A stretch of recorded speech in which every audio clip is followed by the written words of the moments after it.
chiang lo kalala ko pui thara chia to a ro pui don ma ve ta chiang kim ve ni tu ka sing mi an ka ya a shil chuak thiam lo ve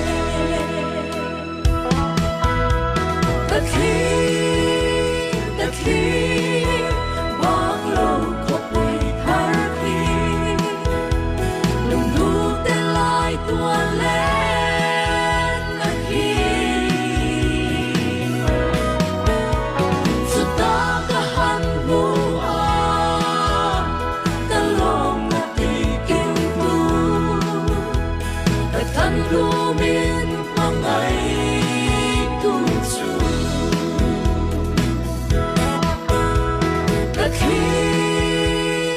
khi bang lo ko pui thar khi